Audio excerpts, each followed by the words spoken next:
Price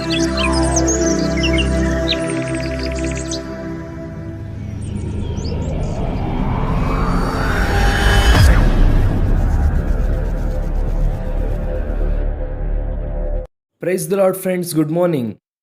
ಎಲ್ಲರೂ ಚೆನ್ನಾಗಿದ್ದೀರಾ? ಕಳೆದ ರಾತ್ರಿ ಒಳ್ಳೆ ವಿಶ್ರಾಂತಿ ತೆಗೆದುಕೊಂಡ್ರ? ಈ ಉದಯಕಾಲ ಸಮಯದಲ್ಲಿ ದೇವರು ನಮ್ಮೆಲ್ಲರನ್ನು ನೆನಪಿಸಿಕೊಂಡು ತನ್ನ ಮಹಿಮೆಯುಳ್ಳ ಕೃಪೆಯನ್ನು ಸ್ಥಿರಪಡಿಸುವುದಕ್ಕಾಗಿ ಮತ್ತೊಂದು ನೂತನವಾದ ದಿನವನ್ನು ಬಹುಮಾನವಾಗಿ ಕಾಣಿಕೆಯಾಗಿ ಆತನು ನಮಗೆ ಅನುಗ್ರಹಿಸಿದ್ದಾನೆ. ಆದ್ದರಿಂದ ಆತನನ್ನು ಸ್ತುತಿಸುವುದಕ್ಕೆ ನಾವು ಬದ್ಧರಾಗಿದ್ದೇವೆ. ದೇವರು ಮಾಡಿದ ಉಪಕಾರಗಳಲ್ಲಿ ಒಂದನ್ನಾದರೂ ಮರೆಯದೆ ಆತನನ್ನು ಸ್ತುತಿಸುತ್ತಾ ಇದನ್ನು ಆರಂಭಿಸೋಣ. ಪ್ರತಿದಿನವೂ ಕೂಡ ಬೈಬಲ್ ಇಂದ ಒಂದು ವಾಗ್ದಾನವನ್ನು ನಾವೆಲ್ಲರೂ ಕೂಡ ಧ್ಯಾನಿಸುವುದರಿಂದ, ಬೈಬಲ್ ಅನ್ನು ಓದುವುದರಿಂದ ನಮ್ಮೆಲ್ಲರಿಗೂ ಕೂಡ ಬೇಕಾಗಿರುವಂತಹ ಸ್ಫೂರ್ತಿ ಪ್ರೋತ್ಸಾಹವನ್ನು ಹೊಂದುತ್ತೇವೆ. ಪ್ರಾರ್ಥನಾ ಪೂರ್ವಕವಾಗಿ ಪ್ರತಿದಿನವೂ ಕೂಡ ಈ ವಾಗ್ದಾನವನ್ನು ನಿಮ್ಮ ಮುಂದೆ ತರುತ್ತಾ ಇದ್ದೇನೆ. ಎಲ್ಲರೂ ಕೂಡ ಈ ವಾಗ್ದಾನವನ್ನು ಕೇಳಿರಿ, ಅನೇಕರಿಗೆ ಶೇರ್ ಮಾಡಿರಿ. ಅವರು ಕೂಡ ಈ ವಾಗ್ದಾನದಲ್ಲಿ ನಡೆಯುವುದಕ್ಕೆ ಅವರು ಮುಂದೆ ಸಾಗುತ್ತಾರೆ. ಈ ದಿನದ ವಾಗ್ದಾನಕ್ಕಾಗಿ ಕೀರ್ತನೆಗಳು 25ನೇ ಕೀರ್ತನೆ 12ನೇ ವಾಕ್ಯವನ್ನು ಓದೋಣವಾ? Psalm 25 and verse 12. ಯಾವನು ಯೆಹೋವನಲ್ಲಿ ಭಯಭಕ್ತಿಯುಳ್ಳವನೋ ಅವನಿಗೆ ಉಚಿತವಾದ ಮಾರ್ಗವನ್ನು ಆತನು ಬೋಧಿಸುವನು. He shall teach in the way that he shall choose. ಎಷ್ಟು ಸುಂದರವಾದ ಮಾತು! ದೇವರು ನಾವು ಕೋರುವಂತಹ ಮಾರ್ಗವನ್ನು ನಮಗೆ ಬೋಧಿಸುತ್ತಾರೆ ಎಂಬುದಾಗಿ ಬೈಬಲ್ನಲ್ಲಿ ಬರೆಯಲ್ಪಟ್ಟಿದೆ. ಅನೇಕರು ಕೇಳುತ್ತಾರೆ, ವೆಸ್ಲಿ ಅವರೇ, ದೇವರು ನಮ್ಮನ್ನು ಗೈಡ್ ಮಾಡುತ್ತಾರೆ ಎಂದು, ಆತನು ನಮ್ಮನ್ನು ನಡೆಸುತ್ತಾರೆ ಎಂದು. ಖಚಿತವಾಗಿ ನಡೆಸುತ್ತಾರೆ. ಸತ್ಯವೇದವನ್ನು ಓದುವುದಾದರೆ ದೇವರು ತನ್ನ ಪ್ರಣಾಳಿಕೆಯನ್ನು ನೆರವೇರಿಸುವುದಕ್ಕೋಸ್ಕರವಾಗಿ ಎಷ್ಟೋ ಜನರನ್ನು ಆತನು ನಡೆಸಿದ್ದಾನೆ. ತನ್ನ ಮಹಿಮೆಗೋಸ್ಕರ ಉಪಯೋಗಿಸಿದ್ದಾರೆ. ಬಲಹೀನರಾದವರನ್ನು, ನಿಷ್ಪ್ರಯೋಜಕರೆಂಬುದಾಗಿ ಮುದ್ರಿಸಲ್ಪಟ್ಟವರನ್ನು, ಯಾವ ಕೆಲಸಕ್ಕೂ ಬಾರದವರೆಂಬುವರನ್ನು ದೇವರು ಆರಿಸಿಕೊಂಡು ಅವರನ್ನು ತನ್ನ ಮಹಿಮೆಗೋಸ್ಕರ ಉಪಯೋಗಿಸಿದ್ದಾರೆ, ತನ್ನ ರಾಜ್ಯಕ್ಕಾಗಿ ಉಪಯೋಗಿಸಿದ್ದಾರೆ. ಈ ದಿನ ನಾವು ಓದಿದಂತಹ ವಾಕ್ಯ ಭಾಗದಲ್ಲಿ ದೇವರು ನಮಗೆ ಬೋಧಿಸುತ್ತಾರೆ. ಅದನ್ನು ಕೇಳುವಂತ ಮನಸ್ಸು ನಿನಗೆ ಇದೆಯಾ? ಗ್ರಹಿಸುವಂತ ಹೃದಯ ನಿನಗೆ ಇದೆಯಾ? ದೇವರಿಂದ ಕೇಳುತ್ತಾ ಇದೆಯಾ? Are you teachable? ಅನೇಕರು ಲರ್ನಿಂಗ್ ಎನ್ನುವಂತಹ ವಿಷಯವನ್ನು ಬಿಟ್ಟು ಬಿಟ್ಟಿದ್ದಾರೆ. ಇನ್ನು ನಾವು ಕಲಿತುಕೊಳ್ಳಬೇಕಾದದ್ದು ಏನೂ ಇಲ್ಲ ರೀ, ಎಲ್ಲವೂ ಕೂಡ ನಮಗೆ ಗೊತ್ತಿದೆ, ಎಲ್ಲವೂ ಕೂಡ ನಮಗೆ ತಿಳಿದಿದೆ ರೀ, ನಾವು ಇನ್ನು ವಿ ಆರ್ ಸೋ ಪರ್ಫೆಕ್ಟ್ ಎಂಬುದಾಗಿ ನಾವು ಕಲಿತುಕೊಳ್ಳಬೇಕಾದದ್ದು ಏನೂ ಇಲ್ಲ ಎಂದು ಆ ಕಲಿತುಕೊಳ್ಳುವಂತಹ ಬಾಗಿಲನ್ನು ಮುಚ್ಚುತ್ತಾರೆ. ಅಂಥವರೊಂದಿಗೆ ದೇವರು ಮಾತಾಡುವುದಿಲ್ಲ. ಅಂಥವರು ಆಧ್ಯಾತ್ಮಿಕವಾದ ಪ್ರಯೋಜನವನ್ನು ಹೊಂದುವುದಿಲ್ಲ. Every day is a day of learning. ಪ್ರತಿದಿನವೂ ಕೂಡ ಒಂದು ನೂತನವಾದ ಪಾಠವನ್ನು ಅಥವಾ ನೂತನವಾದ ಅನುಭವದಿಂದ ನಾವು ತುಂಬಲ್ಪಟ್ಟಾಗ ಮಾತ್ರವೇ ಲೈಫ್ ಬಹಳ ಎಕ್ಸೈಟಿಂಗ್ ಆಗಿರುತ್ತದೆ. ಆಮೇನ್. ಕಲಿತುಕೊಳ್ಳೋಣ. ದೇವರು ನಮಗೆ ಕಲಿಸುತ್ತಾರಂತೆ, ಆತನು ನಮಗೆ ಬೋಧಿಸುತ್ತಾರೆ. ಇಬ್ರಿಯ ಭಾಷೆಯಲ್ಲಿ ಬೋಧಿಸುವಂಥದ್ದು ಅಥವಾ ಟೀಚಿಂಗ್ ಎನ್ನುವಂತಹ ಪದಕ್ಕೆ ಯಾರ ಎನ್ನುವಂತಹ ಪದವನ್ನು ಉಪಯೋಗಿಸಿದ್ದಾರೆ. ಇನ್ಸ್ಟ್ರಕ್ಟಿಂಗ್ ಎನ್ನುವಂತಹ ಮಾತು ಕೂಡ ಬರುತ್ತದೆ, ಅಥವಾ ಡೈರೆಕ್ಟಿಂಗ್ ಎಂಬುದಾಗಿ ಕೂಡ ಅರ್ಥವಾಗುತ್ತದೆ. ಯಾರ ಎನ್ನುವಂತಹ ಮಾತಿಗೆ ಟೀಚಿಂಗ್ ಮಾತ್ರವಲ್ಲ, ಇನ್ಸ್ಟ್ರಕ್ಷನ್ಸ್ ಕೊಡುವಂಥದ್ದು, ಇನ್ಸ್ಟ್ರಕ್ಟ್ ಮಾಡುವಂಥದ್ದು. ನೋಡಿ, ಕೆಲವು ಸಂದರ್ಭದಲ್ಲಿ ಕಮಾಂಡರ್ ಇರುತ್ತಾರೆ, ಅವರ ಹಿಂದೆ ಇರುವಂತಹ ಸೈನಿಕರಿಗೆ ಇನ್ಸ್ಟ್ರಕ್ಟ್ ಮಾಡುತ್ತಾರೆ. ನೀವು ಹೀಗೆ ಮಾಡಬೇಕು, ಶತ್ರುಗಳ ಮೇಲೆ ಜಯ ಸಾಧಿಸಬೇಕು ಅಂದ್ರೆ ಹಾಗೆ ಮಾಡಬೇಕು. ಯಾವುದಾದ್ರೂ ಸ್ಪೋರ್ಟ್ಸ್ ಅಥವಾ ಗೇಮ್ಸ್ ಅನ್ನು ನಾವು ನೋಡುವುದಾದ್ರೆ ಕೋಚಸ್ಗಳಿರುತ್ತಾರೆ, ಅವರು ಗೈಡ್ ಮಾಡುತ್ತಾ ಇರುತ್ತಾರೆ. ಅವರಿಗೆ ಒಂದು ಸೀಕ್ರೆಟ್ ಆದ ಕೋರ್ಸ್ ಇರುತ್ತದೆ ಅವರಿಗೆ. ಅಂದರೆ ಇತರರಿಗೆ ಅರ್ಥವಾಗದಂತೆ ಇವರು ಮಾತನಾಡಿಕೊಳ್ಳುತ್ತಾರೆ. ಅದನ್ನು ಇಂಪ್ಲಿಮೆಂಟ್ ಮಾಡುವುದರ ಮೂಲಕವಾಗಿ ಅವರ ಸ್ಪೋರ್ಟ್ಸಲ್ಲಿ ಅಥವಾ ಗೇಮಲ್ಲಿ ಗೆಲ್ಲುತ್ತಾರೆ.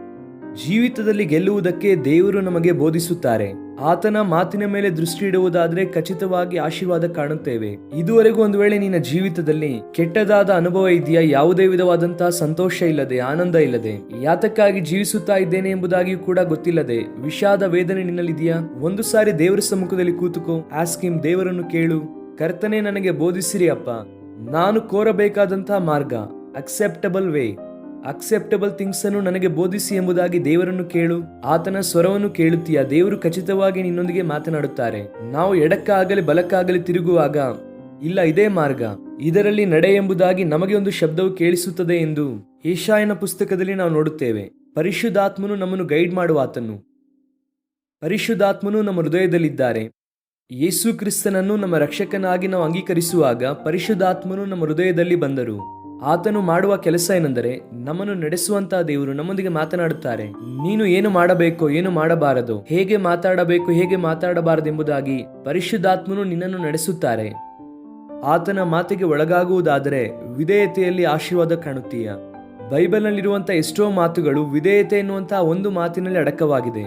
If you can obey to the voice of almighty God, you will see blessings. ಆಶೀರ್ವಾದವನ್ನು ಕಾಣುತ್ತೀಯ. ದೊಡ್ಡ ಕಾರ್ಯವನ್ನು ಆತನು ಮಾಡುತ್ತಾನೆ. ನಾವು ಕೋರಿಕೊಳ್ಳಬೇಕಾದಂತಹ ಮಾರ್ಗವನ್ನು ಬೋಧಿಸುತ್ತಾರೆ. ಜೋಯಿಸರು ಯೇಸು ಕ್ರಿಸ್ತನನ್ನು ಆರಾಧಿಸುವುದಕ್ಕೆ ಬಂದಾಗ ಅವರು ಬೆತ್ಲೆಹೇಮ್ಗೆ ಬಂದ ನಂತರ ಅವರು ಹಿಂತಿರುಗಿ ಹೋಗುವಾಗ ದೇವರಿಂದ ಬೋಧಿಸಲ್ಪಟ್ಟರೆಂಬುದಾಗಿ ಬರೆಯಲ್ಪಟ್ಟಿದೆ. ಇನಿ ನೀವು ಮತ್ತೆ ಹೆರೋದನ ಬಳಿ ಹೋಗಬೇಡಿ, ನೀವು ಇನ್ನೊಂದು ಮಾರ್ಗದಲ್ಲಿ ಹೋಗಿ ಎಂಬುದಾಗಿ ಅವರು ದೇವರಿಂದ ಬೋಧಿಸಲ್ಪಟ್ಟಾಗ ಅವರು ತಮ್ಮ ಮಾರ್ಗವನ್ನು ದೇವರ ಚಿತ್ತಾನುಸಾರವಾಗಿ ವಿಧೇಯರಾಗಿ ಅವರು ಅಲ್ಲಿಂದ ಹೊರಟು ಹೋದರು. ನೀನು ಮತ್ತೆ ಹೆರೋದನ ಬಳಿ ಹೋಗಬೇಕೆಂದು ದೇವರು ಕೋರುತ್ತಿಲ್ಲ. ನೀನು ಬಿಟ್ಟು ಬಂದಂತಹ ಲೋಕ, ಗತಿಸಿ ಹೋದಂತಹ ಜೀವಿತ, ಹಿಂದೆ ಇದ್ದಂತಹ ಪಾಪದ ಅನುಭವಗಳು, ಆ ರೋಗದ ಅನುಭವಗಳನ್ನು ಮತ್ತೆ ಅನುಭವಿಸಬೇಕೆಂದು ದೇವರು ಕೋರುತ್ತಿಲ್ಲ. God will lead you in a new way. Amen. ಒಂದು ನೂತನವಾದ ಶಕ್ತಿಯಿಂದ, ನೂತನವಾದ ಅಭಿಷೇಕದಿಂದ, ನೂತನವಾದ ಪ್ರಭಾವದಿಂದ, ನೂತನವಾದ ಮಹಿಮೆಯಿಂದ ನಿನ್ನನ್ನು ತುಂಬಿಸಬೇಕೆಂದು ದೇವರು ಕೋರುತ್ತಿದ್ದಾರೆ. All you have to do is to submit your life. ಆತನಲ್ಲಿ ಯಾರು ಭಯಭಕ್ತಿಯುಳ್ಳವರಾಗಿದ್ದಾರೋ ಎನ್ನುವಂತಹ ಮಾತು.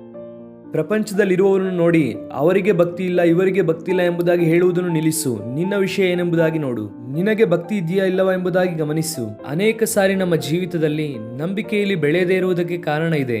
ನಮ್ಮ ಮನೆ ಪಕ್ಕದವರು ಸರಿಯಾಗಿ ಇಲ್ಲ ರೀ, ನನ್ನ ಒಡ ಹುಟ್ಟಿದವರು ಸರಿಯಾಗಿ ಇಲ್ಲ ರೀ, ನನ್ನ ಜೊತೆ ವಿಶ್ವಾಸಿಗಳೆಲ್ಲ ಅವರು ಅಷ್ಟು ಒಳ್ಳೆಯ ವಿಶ್ವಾಸಿಗಳೇನಲ್ಲ ರೀ. ಯಾವಾಗಲೂ ಕೂಡ ಅವರನ್ನು ಇವರನ್ನು ನೋಡಿ ನಿನ್ನ ಜೀವಿತವನ್ನು ಕಂಪೇರ್ ಮಾಡಿಕೊಳ್ಳಬೇಡ. ದೇವರನ್ನು ದೃಷ್ಟಿಸು. ನಿನ್ನ ನಂಬಿಕೆಯನ್ನು ಹುಟ್ಟಿಸುವವನು ಪೂರೈಸುವವನಾಗಿರುವಂತಹ ದೇವರು. ಆತನಲ್ಲಿ ಯಾರು ಭಯಭಕ್ತಿ ಉಳ್ಳವರು. It's a matter between you and your God. ನಿನಗೂ ನಿನ್ನ ದೇವರ ಮಧ್ಯೆ ಇರುವಂತಹ ನಿಬಂಧನೆ ಇದು. ಆತನೊಂದಿಗೆ ನಡೆ, ಭಯಭಕ್ತಿ ಉಳ್ಳವನಾಗಿರು, ದೇವರ ಪ್ರೀತಿಯಲ್ಲಿ ಬೆಳೆಯಿರಿ, ದೇವರ ಕೃಪೆಯಲ್ಲಿ ಬೆಳೆಯಿರಿ. ಖಚಿತವಾಗಿ ದೇವರು ನಿನ್ನನ್ನು ನಿಲ್ಲಿಸುತ್ತಾರೆ, ಉಪಯೋಗಿಸುತ್ತಾರೆ. ಉನ್ನತವಾದ ಆಶೀರ್ವಾದ ನಿನಗೆ ಕೊಡುತ್ತಾರೆ. ಆಮೇನ್.